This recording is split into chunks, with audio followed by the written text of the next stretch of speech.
Okay, let's unpack this. The way the Philippine government buys everything, and I mean everything, from a box of ballpoints to a brand new highway, it's undergoing a massive transformation. It is. It's a fundamental shift, really. We're diving into Republic Act number 12,009, the NGPA. Yeah, GPA, right. And it isn't just tweaking the old rules, RA9184 and its amendments like CA138. Yep. No, it's replacing them entirely. Think of it like Yeah. moving from an old map with patches taped on to a completely new digital navigation system. That's a great analogy. Yeah. Exactly. So our mission today is to, cut through the legalese a bit. Yeah. Figure out what these changes really mean, what are the biggest shifts, and how will they impact efficiency, transparency, and crucially, the opportunities for businesses out there. Right. We've got some key insights from a source, Philippine Procurement Act, RA12009, keychanges.wav, and also this interesting new note that seems to hint at the practical details. Yes, the new note. The one asking for that detailed list of documentary requirements for bidding under RA12009. That's the one. That immediately tells us something important, doesn't it? The devil, as they always say, is in the details. Sure. Understanding the specific paperwork involved, well, that's going to be crucial for anyone wanting to navigate this new landscape. Absolutely. So, okay, with this massive overhaul, where do we even begin? What's the first thing that really jumps out as a game changer? Without a doubt, for me, it's the full-scale move towards digital procurement. Digital. This all-in approach to electronic systems is, it's potentially revolutionary. Digital, huh? So we're talking more than just like filling out forms online. Oh, much more. We're looking at online bidding platforms, Okay. centralized databases for all procurement information, the use of e-government platforms, those online portals and systems the government runs, and a big push for online submissions across the board. Wow. The big goals here are pretty clear. Drastically increase the speed of the process, make everything much more transparent, and let's face it, significantly reduce the mountains of paper involved.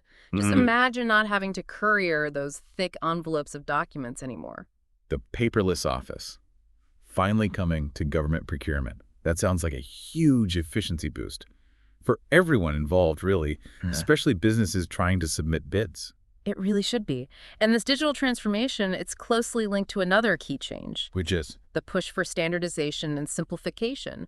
The new law actually mandates the use of standard forms and templates across all government agencies. So no more trying to figure out different complicated forms for every single government department. That would be nice. Exactly. The aim is to take the complexity out of the eligibility requirements. Simplify things. Right. And the clear intention here seems to be lowering the barrier to entry, particularly for micro, small, and medium-sized enterprises, the MSMEs. Okay, that could really level the playing field, couldn't it? It could, definitely. Easier access for smaller players. That might inject some much-needed competition, maybe even innovation, into government contracting. That seems to be the hope. Now, how does this new system ensure that everything is done, fairly? Ethically? Well, transparency and accountability are really positioned as cornerstones of RA12009. There's a strong emphasis on making procurement information publicly accessible online, in real time. Real-time access. That's a big leap. So for, say, a business owner listening right now, this could mean being able to see exactly where a particular bidding process stands at any moment. Precisely. And because it's all happening on digital platforms, these systems create automatic audit trails built in, which makes it much, much harder to hide irregularities or, engage in corrupt practices. Right. Every step leaves a digital footprint. That increases scrutiny and accountability. More digital footprints, fewer dark corners. That makes sense. Right. Okay, we talked about encouraging smaller businesses. Are there other ways this new law tries to bring in, like fresh perspectives, innovative solutions? Yes, definitely. And this is where the idea of innovation partnerships comes into play. Innovation partnerships. What are those? It's a really interesting development, actually. It allows the government to actively seek out novel solutions, potentially from companies that haven't traditionally been government suppliers. Oh, interesting. It signals a potential shift away from maybe just the established players, which, could foster some disruptive solutions, but it also presents challenges, right? How do you evaluate less conventional proposals fairly? That's something they'll need to figure out. So the government can now actively look for new ideas instead of just waiting for bids on existing requirements. Exactly that. And this is where the idea of innovation partnerships comes into play. It allows the government to actively seek out novel solutions, potentially from companies that haven't traditionally been government suppliers. Oh, interesting. So the government can now actively look for new ideas instead of just waiting for bids on existing requirements. The stated aim is to broaden the supplier base and tap into new areas of expertise and technology. Okay, innovation is key. Yeah. But look, one persistent issue has always been the often glacial pace of government projects. Does RA12009 tackle those timelines? It tries to, yes. The new law establishes much stricter timelines for each stage of the procurement process. Stricter timelines, okay. And are there consequences, teeth? What happens if things still get bogged down? Well, the law includes the potential for penalties to be imposed for unjustified delays. Potential penalties. Yes. The clear objective is to drive efficiency, get projects completed faster. However, Yeah. how realistically enforceable these penalties will be, especially given the, inherent complexities of large government projects, that remains to be seen. Implementation is key. That's a very valid point. Enforcement is always the challenge. So who's in charge of making sure all these new rules are actually followed, that the system runs smoothly? The Government Procurement Policy Board, the GPTB, continues to be the central authority, Yeah. but its powers and responsibilities are now more clearly defined under the new law. And crucially, there's also a significant focus on professionalizing the people who actually manage the procurement process. Professionalizing. Yeah. How so? What does that involve? Like training? Exactly. The new law introduces specific standards and certification requirements for procurement officers. The goal is to ensure that the individuals handling these critical functions have better training, clearer qualifications, and basically adhere to higher professional standards. It should hopefully lead to more competent and ethical management of public funds. Investing in the people managing the money, that sounds like a pretty smart move. Makes sense. Now, shifting gears just slightly, our sources mention something called green procurement. What's the thinking behind that? Yeah, this is a really forward-thinking aspect, I think. The new law includes provisions that actively encourage government agencies to prioritize suppliers. Suppliers who offer environmentally friendly products and adopt sustainable practices. So using the government's buying power for good. Pretty much. It allows the government's significant purchasing power to be used as a force for environmental good. So the government might now choose a slightly more expensive, but say eco-friendly option, contributing to broader sustainability goals. Exactly. It's about aligning government spending with environmental responsibility, a new consideration. That's an interesting evolution, definitely.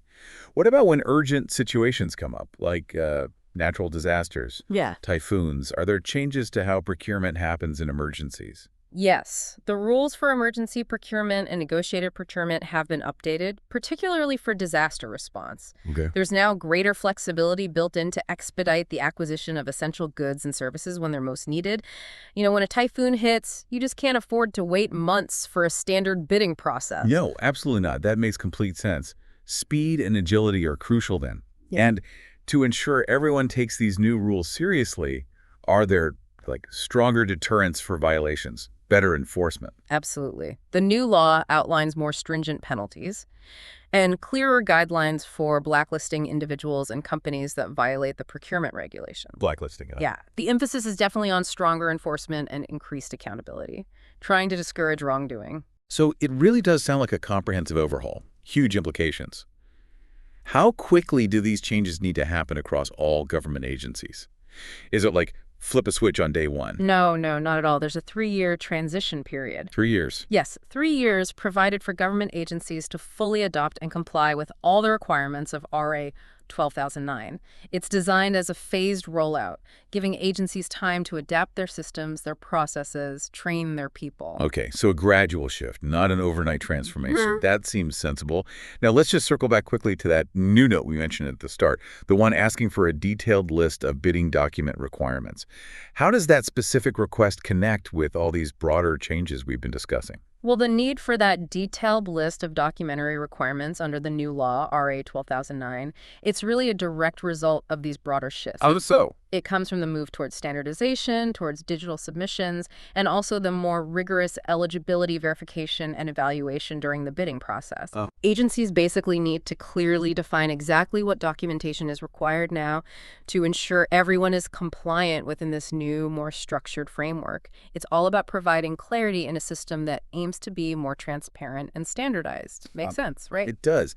So, okay, to try and wrap it all up, RA 12009 is clearly a major overhaul of how the Philippine government buys goods and services. Absolutely. It's pushing hard for digital solutions, simpler rules, much greater transparency, faster processes, and even throwing in a focus on sustainability, all with the aim of creating a more modern, efficient, and accountable system. Is that a fair summary? That's a spot-on summary, I'd say. It's a truly significant development, and it definitely prompts some important questions for you, the listener, to consider. Like what? Well, how will these changes practically affect which businesses are successful in securing government contracts? Will we actually see a noticeable improvement in the speed and efficiency of government projects, on the ground? Good question. And maybe what new challenges or perhaps unintended consequences might arise under this completely new framework for government spending and accountability? There are always those. Really crucial questions to think about as this all unfolds over the next few years. It definitely feels like something worth keeping a close eye on. For sure. Maybe even, for those really interested, worth taking a look at the full text of RA 12009 itself to delve deeper. Absolutely. The practical implementation, as we said, that's going to be key. And there will undoubtedly be further developments, interpretations, implementing rules as agencies adapt. Well, thank you for joining me for this deep dive into the new Philippine Procurement Act. It's a complex topic for sure, It is. but hopefully this is giving you a much clearer understanding of the key changes and their potential impact.